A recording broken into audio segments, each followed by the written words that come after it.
Valéry Giscard d'Estaing entre en campagne, un nouveau citoyen candidat.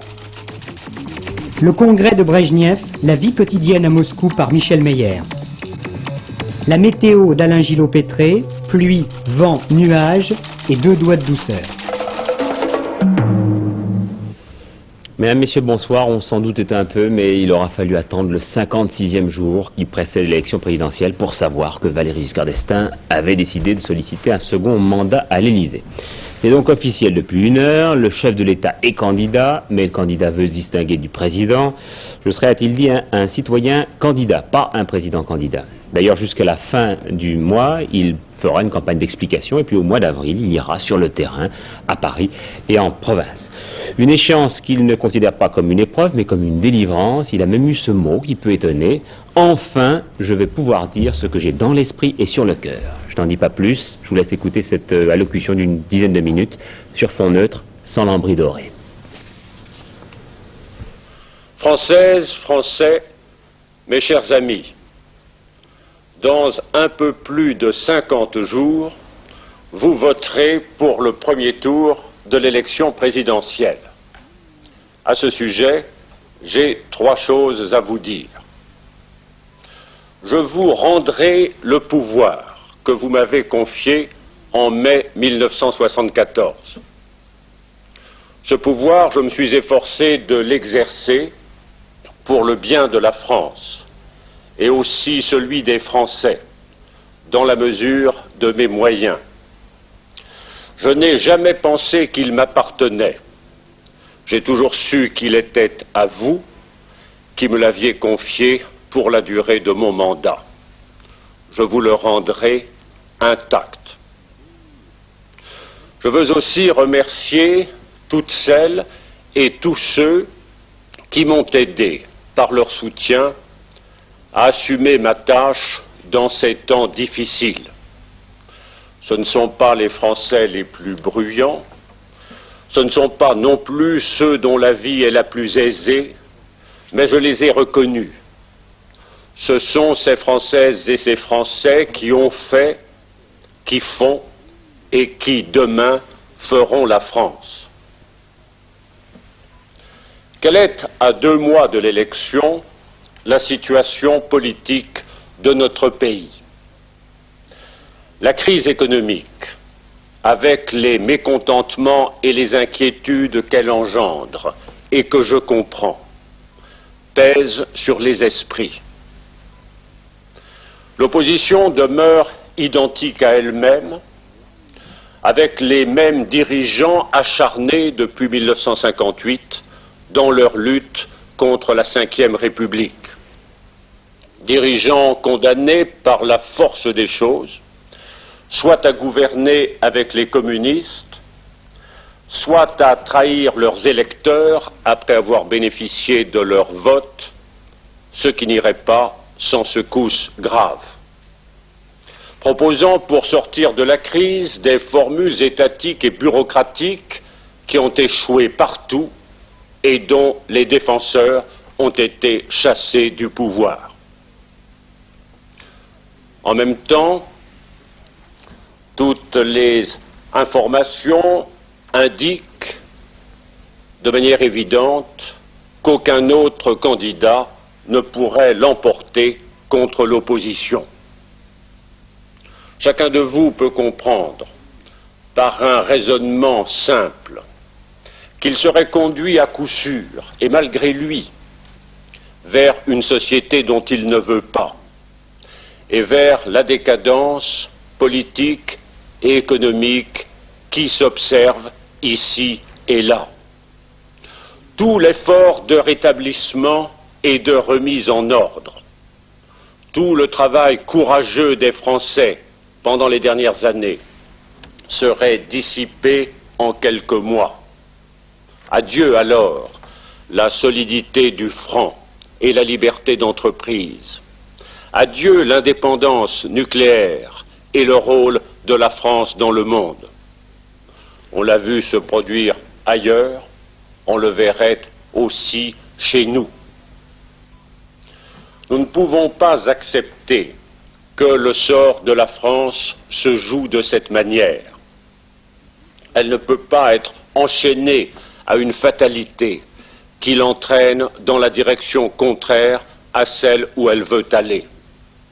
Je ferai tout ce qui dépend de moi pour le lui éviter. Et je vous demande de lutter contre cette mauvaise fatalité et d'apporter votre soutien personnel au progrès de la France. La France mérite un vrai débat démocratique où la voix de la raison et du cœur, de la liberté et de la solidarité se fasse entendre et finalement, j'en suis sûr, l'emporte. J'ai décidé de me présenter à l'élection présidentielle pour un septennat nouveau. Pourquoi? Comme président, je n'y ai aucun droit particulier et personne ne me doit rien. Mais pendant les 7 années où j'ai veillé avec la France, j'ai connu ses problèmes et ses difficultés. J'ai aperçu son avenir. J'ai cherché et compris ce qui doit être fait pour qu'elle soit forte, heureuse et fière, et pour qu'elle s'adapte avec confiance dans ses possibilités qui sont grandes au monde qui vient. Je vais vous le proposer. Je ferai donc campagne. De quoi s'agit-il? De choisir un président pour la France qui la représente dans le monde et qui anime et oriente sa politique à l'intérieur. Ce président ne peut pas être l'homme d'un parti. Je ne solliciterai l'investiture d'aucune organisation. Je n'accepterai aucun engagement, combinaison ou manœuvre. C'est pourquoi je fais appel à toutes les Françaises et à tous les Français pour que ce soit eux qui organisent leur soutien à partir de leur ville ou de leur terroir, eux qui s'expriment et eux qui l'emportent. Je ne cherche pas à recruter des partisans, je cherche à réunir les Français. Je ne ferai pas appel à la haine ou à la véhémence. Mon rôle n'est pas de déchirer le tissu national, il est de le recoudre. C'est pourquoi je ferai appel à la raison et à l'unité pour travailler et vivre ensemble.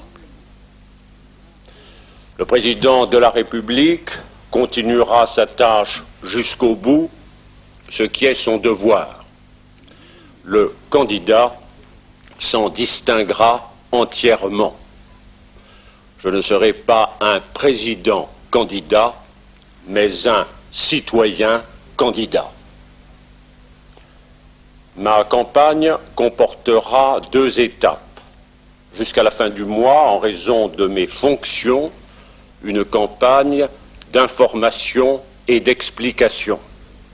Puis, à l'ouverture de la campagne officielle, une campagne de rencontres sur le terrain avec vous.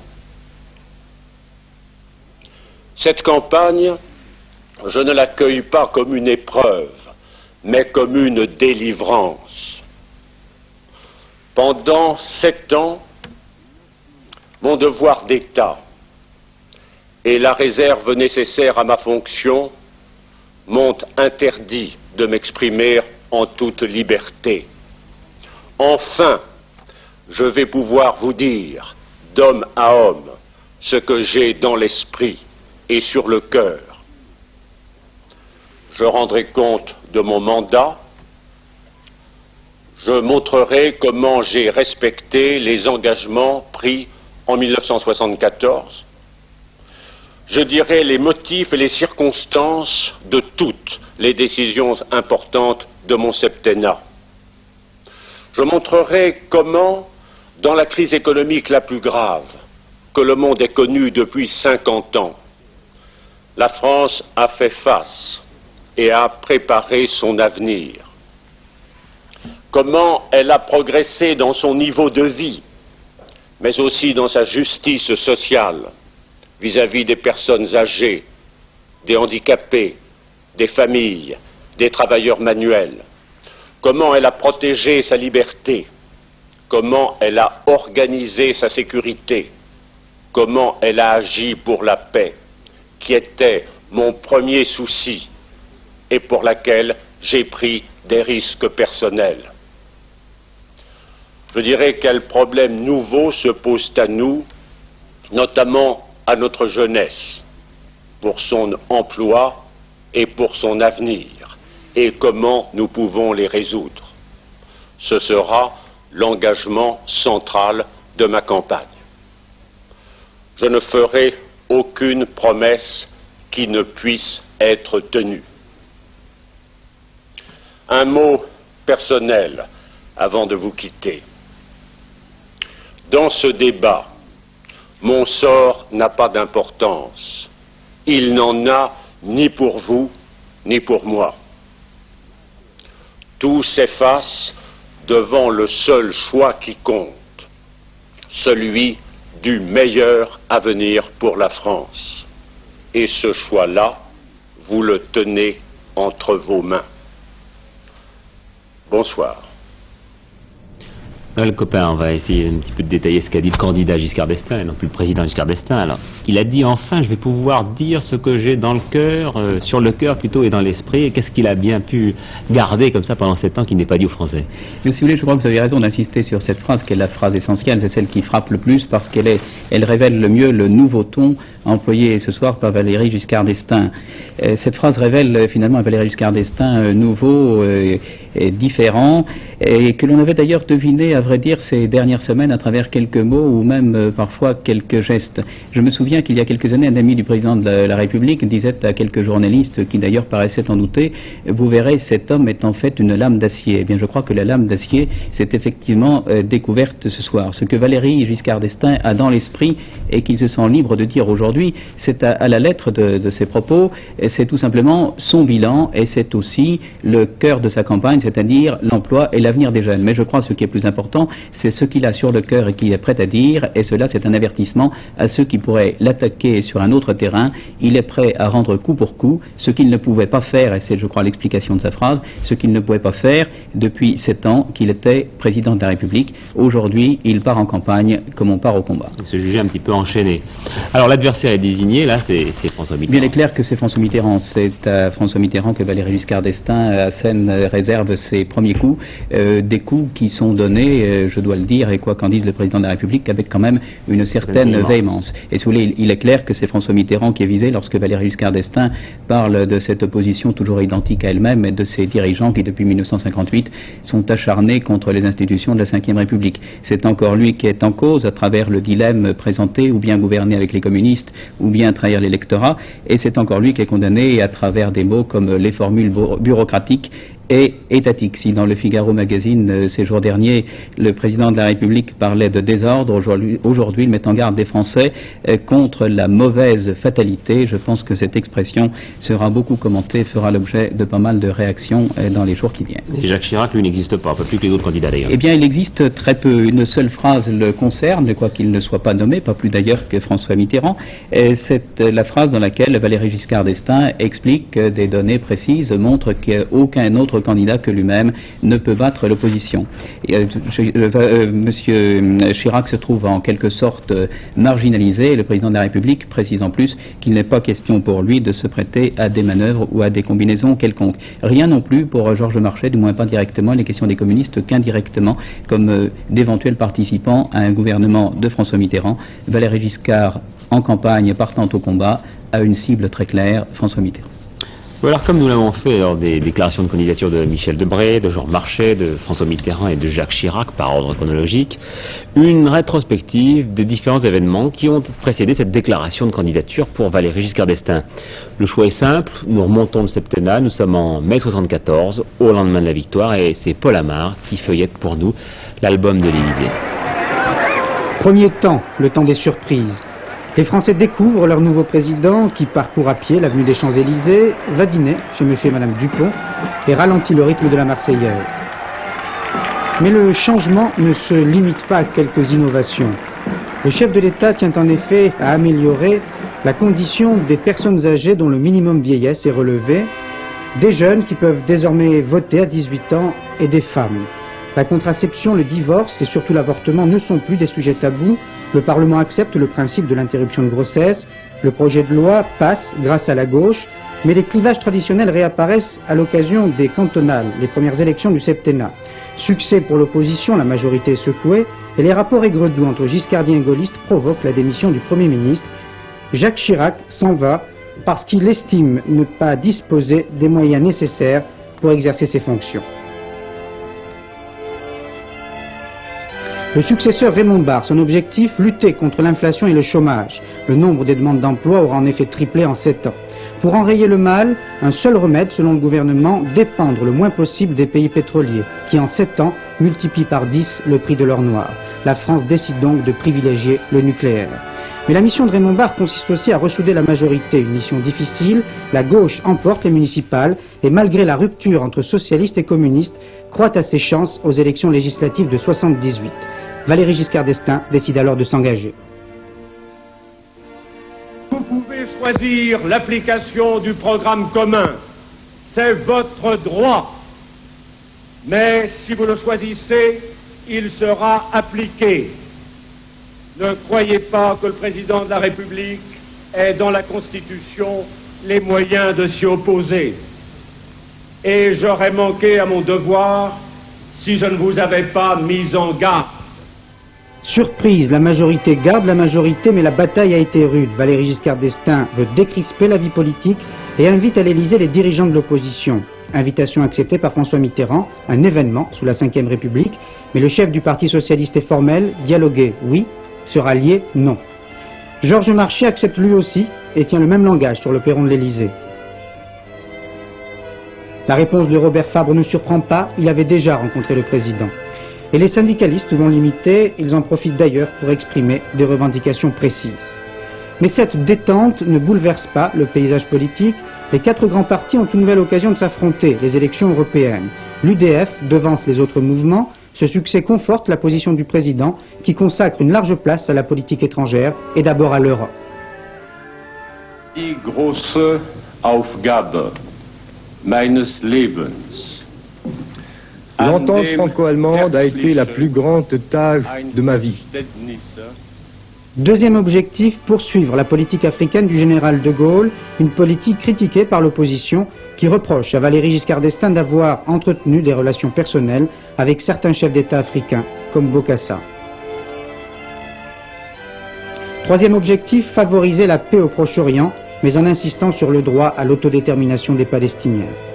Quatrième objectif enfin, empêcher un affrontement Est-Ouest après l'invasion soviétique en Afghanistan.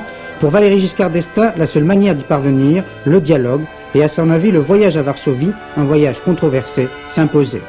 J'ai constaté depuis plusieurs mois qu'il n'y avait pas de communication à haut niveau entre les responsables de la politique mondiale.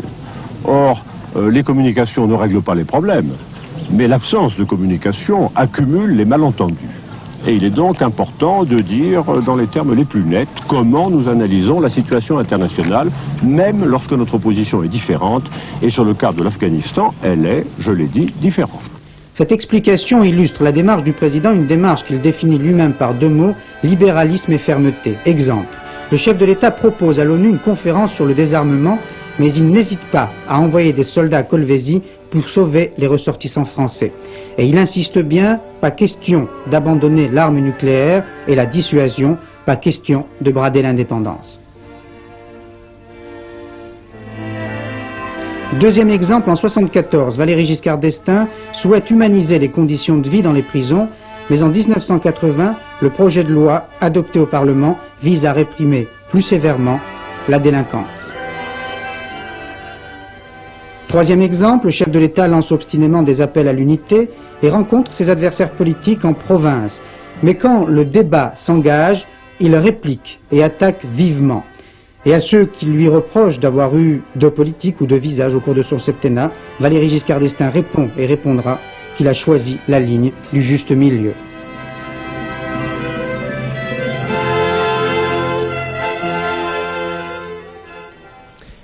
Alors, deux premiers commentaires à cette déclaration de candidature, ceux de Raymond Barre et de Georges Marchais, ils ne vont pas dans le même sens, vous l'imaginez. Pour le Premier ministre, Raymond Barre se réjouit de la décision du Président de la République de se présenter donc à l'élection. Dans les circonstances difficiles que traversent le monde et la France, il est d'intérêt de notre pays, dit-il, d'avoir à sa tête un homme possédant compétences, expérience et audience internationale. Je suis sûr que les Français et les Françaises apporteront en grand nombre leur suffrage dès le premier tour à Valéry Giscard d'Estaing. Pour Georges Marchais, maintenant, M. Giscard d'Estaing, candidat, c'est tout le contraire d'une surprise. La France s'enlise dans la crise, dit-il, on veut y aider, et Giscard d'Estaing est candidat pour poursuivre et aggraver cette politique. Georges Marchais vient d'écrire au Président de la République pour le rencontrer à la télévision, pour un débat, qu'il ose donc accepter, dit-il, pour que les Français et les Françaises puissent juger. Voilà donc pour cette déclaration de candidature de l'actuel Président de la République. Du côté des autres candidats maintenant, c'est une chômeuse de 47 ans qui présidera le comité de soutien à la candidature de François Mitterrand. Maïté Jourdan était tailleuse, coupeuse, elle est actuellement au chômage et précisément François Mitterrand aujourd'hui en visite privée dans l'Aude a considéré que la réduction du chômage passait notamment par une relance économique fondée sur une libération de la consommation. Et puis Coluche a annoncé le maintien de sa candidature, il veut monter une fédération de petits candidats et il a terminé sa conférence de presse tout nu ou presque avec juste un nœud papillon et une plume tricolore, il ne reste plus que la plume. Nous entendrons Coluche dans le journal de Gérard Holtz. L'inauguration aujourd'hui du centre commercial de la Défense, le Premier ministre a appelé les Français à suivre la voie de l'effort et à regretter un négativisme systématique.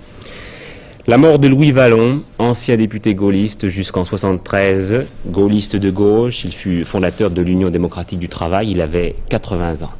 Et puis celle de Max Petit, qui fut lui aussi député gaulliste et qui fut l'un de nos confrères à ce poste au journal télévisé. À la Libération, il avait avec une poignée de résistants pris d'assaut le Poste parisien, l'ancêtre de la radio-télévision. En matière économique, alors n'oubliez pas que vous n'avez plus que 4 heures pour remplir et poster votre déclaration de revenus.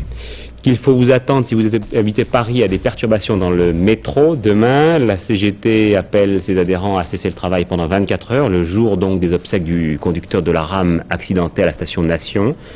Force ouvrière et la CFTC appellent à un débrayage d'1 heure et la CFDT couvrira toute action de ses adhérents. La CFTC, par ailleurs, dénonce la hausse des taux d'intérêt. Elle devient suicidaire, dit la centrale syndicale. À l'étranger, il nous faut revenir sur l'importante contestation au nucléaire qui s'est confirmée hier et avant-hier en Allemagne. L'Allemagne qui se fait piétine dans ce domaine. Alors où en sont ses principaux partenaires européens? Enquête de Georges Leclerc.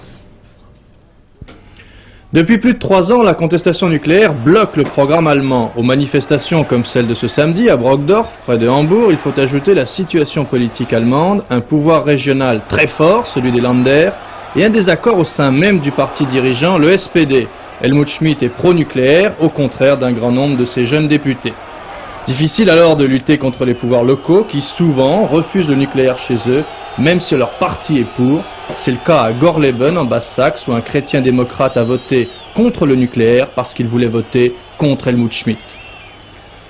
La contestation violente du nucléaire se fait moins sentir aujourd'hui en Europe, sauf bien sûr quand des circonstances particulières l'entraînent. Et c'est justement le cas de l'Espagne avec les problèmes du Pays basque. En Espagne, la centrale de Lemoniste est contestée moins parce qu'elle est nucléaire que parce qu'elle représente le pouvoir central. En Hollande et au Danemark, situation bloquée. On ne construit plus de centrales nucléaires, non à cause d'une contestation locale pourtant réelle, mais plutôt par absence d'unanimité gouvernementale. Dans 3 autres pays d'Europe, la Suède, la Suisse et l'Autriche, c'est politiquement par des référendums que le nucléaire a été bloqué, à plus ou moins lointaine échéance. C'est par un référendum demandé actuellement par certains groupes ou partis politiques dans chacun des 3 pays. C'est donc par un référendum que la situation pourra peut-être un jour changer. Enfin, un revirement prévisible dans 2 pays qui ne semblent pas connaître de grosses contestations, l'Angleterre et l'Italie. Mais là, si le nucléaire y prend une place bien plus grande, la situation, elle, peut très bien changer. Autre décision aux conséquences importantes, le choix des États-Unis pour développer l'Afrique noire en matière sanitaire. La France aurait approuvé cet accord confidentiel. Proche-Orient, un raid de l'aviation israélienne au sud Liban, aujourd'hui au nord-est de Tyr. Il s'agissait de s'en prendre, dit Tel Aviv, à des bases de Fedayeen. Et puis la confirmation par le Quai d'Orsay de ce que l'on disait dès samedi, pas de livraison à la Libye des vedettes commandées par Tripoli, du moins pour l'instant. Sur ces 10 vedettes, une seule était prête, c'est celle que vous voyez à Lorient. Par ailleurs, la Libye avait commandé à la France 6 hélicoptères Super Frelon, dont 3 ou 4 ont déjà été livrés. Corée du Sud, amnistie de plus de 5000 prisonniers, cela concerne de nombreux prisonniers politiques. Et puis à Moscou, le 26e congrès du PC a approuvé ce matin le rapport économique pour les 5 ans à venir, présenté par le Premier ministre Nikolai Tikhonov. Michel Meyer, notre envoyé spécial là-bas, trace un premier bilan de ce congrès du Parti communiste au pouvoir. Jeu de lumière à dominante rouge, le Kremlin est rarement aussi bien illuminé. Même la nuit de Moscou s'est mise au diapason du 26e congrès du Parti soviétique. Durant 8 jours, le culte de cette célébration a imprégné tous les décors du quotidien soviétique. Lénine était et reste omniprésent. Le parti, c'est ici l'alpha et l'oméga de toute vie publique. Sous une forme systématiquement incantatoire et à grand renfort de propagande, c'est lui qui souligne des succès réels ou précaires ou fustige des insuffisances connues depuis des décennies. Les slogans de ce congrès ressemblent donc étrangement à ceux des précédents, ce qui explique certainement la relative indifférence des soviétiques à un déluge d'images et de messages peut-être trop ressassés pour être encore tout à fait crédibles. Alors ici, la vie continue. Les pêcheurs de la Moskova méditent au bord des trous qu'ils ont creusés dans la glace du fleuve. Ils sont les symboles vivants d'une patience qui, en Union soviétique, a toujours les allures d'une calme résignation. Pourtant, à bien les observer, l'occasion d'être seuls avec leurs amis, leurs casse-croûtes et leur vodka les attire plus que les poissons.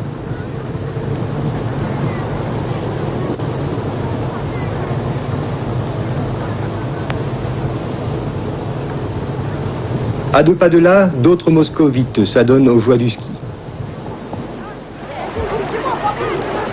Un dimanche à Moscou, c'est l'apprentissage d'une certaine lenteur, jusque dans l'art de se distraire et de s'amuser. De s'amuser ou de s'endurcir aux rigueurs du temps en se baignant à l'air libre.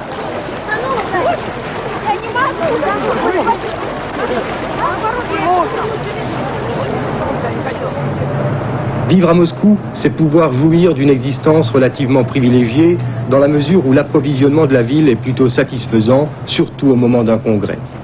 On y ressent peut-être moins qu'ailleurs les manques fréquents de viande et autres aliments, des carences que Léonid Brejnev a d'ailleurs dénoncées dans son rapport. De fait, le niveau de vie des soviétiques a évolué, mais très lentement et sans rapport avec les immenses possibilités du pays. Les soviétiques gagnent réellement plus de roubles qu'il y a 5 ans. L'ennui est qu'ils ne savent souvent pas quoi en faire dans des magasins toujours mal fournis en produits alimentaires et articles industriels d'usage courant. Alors, avec une sorte de fatalisme bon enfant, les foules soviétiques attendent les effets de plans quinquennaux qui, en matière agroalimentaire, soulèvent des espoirs régulièrement déçus. Pourtant, le paysage soviétique a changé. Si la circulation automobile est un signe de l'augmentation du niveau de vie, on peut alors dire qu'il a sensiblement augmenté au cours de la dernière décennie. Il en va de même en matière de logement urbain. À la périphérie de Moscou, par exemple, les cités ont jailli du sol comme des champignons, ce qui n'a pourtant pas encore résolu le problème de l'étroitesse d'un habitat qui oblige généralement les enfants qui se sont mariés à vivre encore longtemps dans l'appartement des parents. Puis de sources polonaises, on a appris que des exercices militaires avaient commencé aujourd'hui en Pologne avec la participation des troupes soviétiques et polonaises. Il s'agit d'exercices et non de manœuvres, dit-on, de la même source, ce qui diminue en principe l'importance de ces exercices. Espagne, une conférence de presse de l'ETA au lendemain d'un nouvel attentat qui a rompu la trêve décidée par l'ETA politico-militaire. Samedi, cette branche du mouvement basque venait de libérer les 3 consuls qu'elle retenait en otage depuis le 20 février. L'évasion de Fleury-Mérogis, une fausse piste tout à l'heure pour les policiers qui étaient à la recherche des 2 bandits qui se sont évadés par hélicoptère et qui ont cru un moment les avoir retrouvés en Belgique. En fait, une fusillade avait éclaté à la frontière franco-belge, mais il ne s'agissait pas de Dupré et de Beaumont. Quant à Brigitte Emerlin, c'est-à-dire l'avocate de Philippe Maurice, à qui l'on reproche d'avoir aidé son client pour préparer son évasion, eh bien, elle fait aujourd'hui la grève de la faim. Un nouveau magazine pour les jeunes, il s'appelle Ça m'intéresse, c'est un mensuel, on me l'a déjà volé. Et puis la météo, tout de suite avec, sur ce plateau, Alain Gillot-Pétret. Nous sommes toujours sous une perturbation qui gagne le centre de l'Europe et donc pour demain le temps sera variable, d'où encore, quoique un tout petit peu plus frais. Et c'est dommage car à 13h les températures étaient très clémentes, c'est le printemps de l'hiver, 15 à Biarritz, 14 à Toulouse, 14 à Pau, 13 à Ajaccio, 11 à Strasbourg. Oui, voilà, toujours variable et douce, l'arrive en son heure. Pour demain, les prévisions, sur l'ensemble du pays, un temps très nuageux avec des éclaircies timides, des averses, des giboulées, des nuages, de la neige en montagne aux alentours de 1000 mètres et des orages locaux au nord de la Loire. Beau temps par contre sur les rives de la Méditerranée.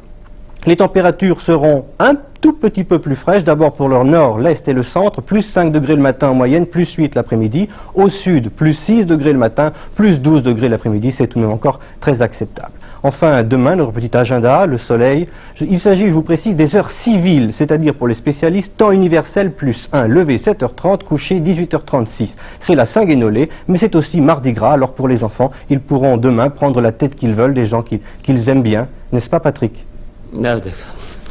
Bien, le dernier journal vers 23h25 avec Gérard Rollt. Il sera précédé tout de suite après ce journal, donc après une page de publicité, de questions de temps animé par Louis Berriot avec 2 reportages d'Henri Gallet sur les jeunes et la violence et de Martine Laroche-Joubert sur le Sahara algérien, sur l'extrême sud du Sahara.